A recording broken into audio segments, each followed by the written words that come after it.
Hello everyone, नमस्कार, जय जगन्नाथ। आज मु आपण सहित गोटे खास्ता माने नास्तार रेसिपी शेयर करी जोटा कि केते क्रिस्पी और केते खास्ता है। देखो यहाँ आपण चा समय एंजॉय करें, टी टाइम स्नैक्स आउ छोट पिला भी खाईपर जेहेतु क्रिस्पी अच्छे तो बहुत ही बढ़िया लगे से खाया आपको आप स्टोर करके भी रखिपारे 3 ରୁ 4 मास पर्यंत। तो ये देखु से नहीं जाइए मो मैदा नहीं जाइए मु गोटे गिना नहीं मापिकी, तो मुझे 3 गिना नहीं मैदा।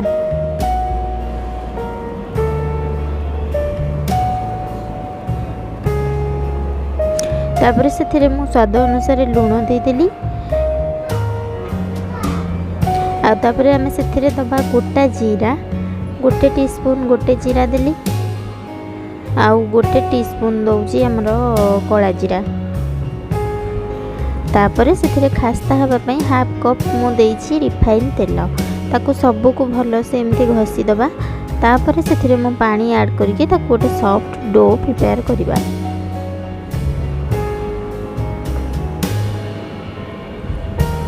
ये आमर डो चकटी हो गला, तो ताकू आम सेप देकी छाड़ीदबा 10 मिनिट पर्यंत सीटा टिके सेट हम आ फुली जीव टिके ताकू घोड़े की रेस्ट पाई 10 मिनिट छाड़ीदबा।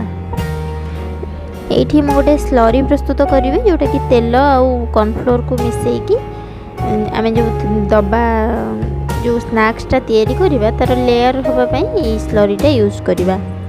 ताकू भल से मिसेकी ताकू साइड करके रखीदबा।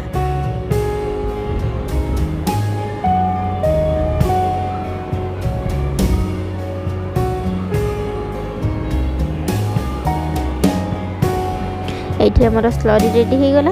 एबे आम जो मैदा चकटिकी रखी ताकू काढ़ीदबा। देखो बिल्कुल भी हाथ में लगुनि कहीं भल से आम पूरा तेल घसी थे ना, तो ये देखो डो सॉफ्ट थिले भी हाथ में लगनी। आठी मु गोटे एमती लंबा कर दूची सिलिंडरिकल शेप करके ताकू मु छोट छोट गुड़ा काटिबा। जमती आम रुटी ठू टिके बड़ बड़ गुड़ा होउथिबो। आप नॉर्मली जो रुटी बनाती ताठू टिके बड़ गुड़ा करेंगे कहीं ये टिके बड़ रुटी बनैबा। आम एमती गोल गोल सब राउंड करदबा। तापर आम ताकू रुटी बनैबा।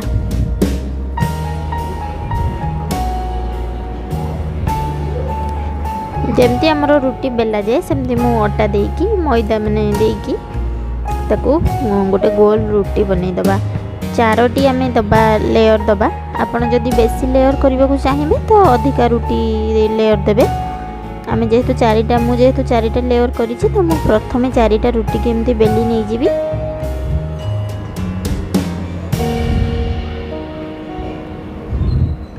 चारिटा रुटी बेली सारा पर आम जो स्लरी बनै से स्लरी को आम गोटे रुटी ऊपर एमती ग्रीस करवा। तापर सेकेंड रुटी दबा ता ऊपर पुणी से स्लरी को ग्रीस करवा। बेसी मोटा ग्रीस करेनि नहले सेटा माने छाणी हेनी जमती खाइला बेले सेटा लागिवो पाटी रे। तो टिके पतला ही देबे आ पूरा भी पतला देबेनी नहले सेटा छाड़ी लागीबनी चिपकी जीव लेयर बाहरीबनी। तो ये देखो 4टा रुटी को देकी आम ग्रीस करदेले से स्लरी को आउ तापरे आम ताकू टिके ये 3टा देइछे ता ऊपर आ गोटे दबा। ऊपर जोटा दबा से स्लरी लगेबार किसी आवश्यक नहीं जेहेतु सेटा ऊपर पार्टटा। ये आमर 4टा रुटी देकी ताकू आम हल्का टिके बेली दबा। बेसी प्रेस करके बेलिबानी, हल्का हल्का टिके बेली दबा जमती सेटा लागी जीवो नहले तो पूरा सेटा खोली जीवो पानी पकेइले माने तेल रे। तो सेटा को आम हल्का हल्का बेली दबा।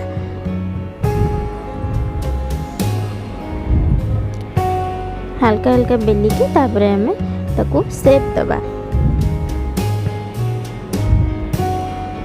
ये आमर रुटी बेला हो गला। तो ये टिके सुंदर देखा जावाई मु तार साइड गुड़ा को काटिकी बाहर कर दूची जहाँद्वारा कि आम माने स्क्वायर शेप्र काटी परिबा। स्क्वायर हो कि रेक्टांगल हो आम काटी परिबा।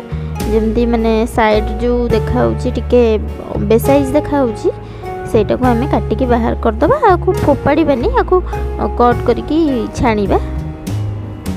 किंतु एटा टिके सब माने गोटे समान साइज रो रहिले टिके भलो लागियो बोली मैं साइड गुड़ा काटिकी आपण मन देखौछि। याकू आमे आपण जो शेप रो चाहिए से शेप रो काटी परिबे बिना एजेस काटिकी भी आपण काटी परिबे आपण शेप दे परिबे। मो एठी रेक्टेंगल रो सब बनै दीची। एठी देखंतु केते लेयर आसीची। तापरे एठी आमे तेल मीडियम टू लो रे रखिकी पकेइबा। मीडियम टू लो रे तेल थिला टिके गरम हे गला परे आमे सेथिरे ऐड करिबा सब ऐड करिकी पूरा तेल को माने पूरा सिम रे रखिबा गैस को। जेतळे हमर निमकीटा ऊपर को उठी आसीबो हाँ आमे एटा लेयर वाला निमकी बनाउचे तो एटा गोटे अलगा शेप देकी बनाउचे। तो जेतବେଳେ हमर निमकी गुड़ा ऊपर को भासीबा स्टार्ट करिवो सेतବେଳେ आमे ताको तार माने तळपट साइड रे लेउटेई दबा। एटा सिम रे ही हबो नहले क्रिस्पी हबनी। तो आमे ताको सिम रे ही 10 मिनिट पर्यंत ताको फ्राए करिबा जे पर्यंत कलर न आसीची हमर गोल्डन कलर न आसीची। तो सेपटे मु चा बसई दउची। चा सहित ही निमकीर मजा आसे नहले आसीबनी खाली सेतिकी मजा आसीबनी। तो बाहर भी वर्षा होउतिला तो ये देखो चा पाई मु नहीं जाइए क्षीर हाफ गोटे कप चा करी। तो से नहीं जाइए गोटे माने थिला अधा पैकेट क्षीर से क्षीरटा ही फुटिकी सिझिला बेलू गोटे कप हो। तो एपटे मु निमकी को टिके लेउटे देकी आमर माने हो गला 10 मिनिट हो गला। तो कलर भी पलि आसला निमकी गुड़ा आमर हो गला। एबे ताको आमे बाहर करदबा। ताको भल से छाणिकी तेलरू बाहर करदेबी। आ मु आपनको देखैबी जे निमकीटा केते क्रिस्पी हेइतिला आउ पूरा खास्ता भी बनीची पूरा माने दुकान परिका। आ कलर भी देखंतु केते सुंदर कलर आसीची पूरा परफेक्ट कलर ना बेसी माने ब्राउन हो जाइए कि ना बेसी व्हाइट अच्छी कि कौन पूरा परफेक्ट कलर होइची। तो ये मुझे सबुतक निमकी को तेलरू छाणी बाहर कर दूची।